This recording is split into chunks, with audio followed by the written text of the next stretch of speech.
JST Liberty Hospital's 11th anniversary free OP consultation for the month of Feb. 20% discount on OP investigation. Contact. చిన్న కారణాలకి కొందరు తొందరపాటు నిర్ణయాలతో జీవితాలను నాశనం చేసుకుంటున్నారు. క్షణికావేశంలో ఏం చేస్తున్నారో అర్థం కాని పరిస్థితుల్లో బంగారు జీవితాన్ని బుగ్గిపాలు చేసుకుంటున్నారు. కళ్ళు తెరిచి చూసేలోపే అంతా చీకటైపోతుంది. ఆత్మహత్య చేసుకునే ముందు ఒక్క నిమిషం ఆలోచిస్తే అసలు ఇలా జరగదు. కానీ కోపం, బాధ ఇలా ఏదో ఒక కారణంతో కొంచెం కూడా ఆలోచించరు.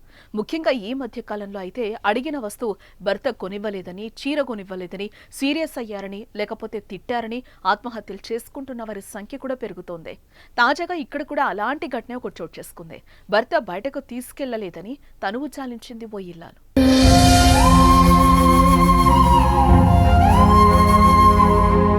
అనకాపల్లి పట్టణంలో అబ్దుల్ గని, మంగరపు జ్యోతి ఉంటున్నారు. వీరిద్దరూ ప్రేమించుకుని 2023లో వివాహం చేసుకున్నారు.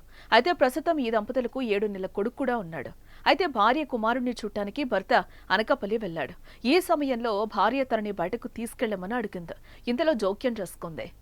ఈ సమయంలో ఎందుకమ్మా అని మందలించింది. దీంతో మంగరపు జ్యోతి తీవ్ర మనోవేదనకు గురైంది. అంతే ఆవశ్యంగా మేడ మీదకెళ్లి ఆత్మహత్య చేసుకుంది. వెంటనే అప్రమత్తమైన కుటుంబ సభ్యులు హుటాహుటిన విశాఖ కేజీహెచ్ ఆసుపత్రికి తరలించినా ఫలితం లేకుండా పోయింది. ఆసుపత్రిలో చికిత్స పొందుతూ జ్యోతి ప్రాణాలు వదిలింది. మంగరపు జ్యోతి, వైఫ్ ఆఫ్ అబ్దుల్ గని, వీళ్ళు సుబ్బరాజు గారి వీధి గవర్పాలెంలో ఉంటారు. మంగరపు జ్యోతి మన మధ్యాహ్నం అంటే 18 మధ్యాహ్నం 1:45 ఆ టైంలో వాళ్ళ హస్బెండ్ అబ్దుల్ గనీని బయటికి తీసుకెళ్ళమని చెప్పగా అతను బిజీగా ఉండబట్టి నేను బయటికి తీసుకెళ్ళాలని చెప్పినప్పుడు అక్కడ వాళ్ళ మదర్ కూడా ఉన్నారు. అమ్మాయిల మదర్ కుమారి ఉన్నారు. వాళ్ళ మదర్ అల్లుడి గారు బిజీగా ఉన్నారు, తర్వాత తీసుకెళ్తారు. అయినా నీకు చిన్న బాబు ఉన్నాడు, బయటికి వెళ్ళడం మన మంచిది కాదు, నీవు ఇంటి దగ్గర ఉండని అలా మదర్ మందలించగానే పైన అప్స్టైర్లో ఒక సింగిల్ రూమ్ ఉంది వాళ్ళకి. ఆ సింగిల్ రూమ్కి వెళ్ళి ఆమెకున్న ఒక శారీ, ఎల్లో కలర్ శారీతో ప్యాన్ హుక్కి హ్యాంగింగ్ చేసుకోవడం వల్ల 2 days కేజీఎస్లో ట్రీట్మెంట్ పొంది మన 20th ఈవినింగ్ చనిపోవడం జరిగింది.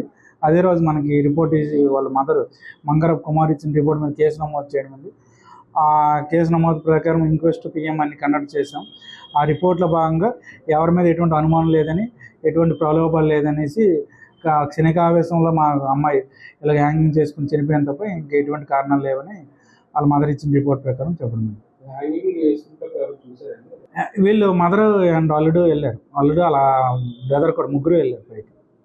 అంటే హ్యాంగింగ్ అయిన తర్వాత అప్పుడే కాపాడి బయటికి తీశారు. కాకపోతే ఇంతలో 2 days ట్రీట్మెంట్ పొంది చనిపోయింది. ఏదేమైనా జ్యోతి క్షణికావేశం 2 కుటుంబాల్లో తీవ్ర విషాదాన్ని నింపింది. 7 నెలల చిన్నారిని తల్లి లేని బిడ్డను చేసింది. క్షణికావేశం, తొందరపాటు, మితిమీరిన అలక జ్యోతి బంగారు జీవితాన్ని చిదిమేసింది.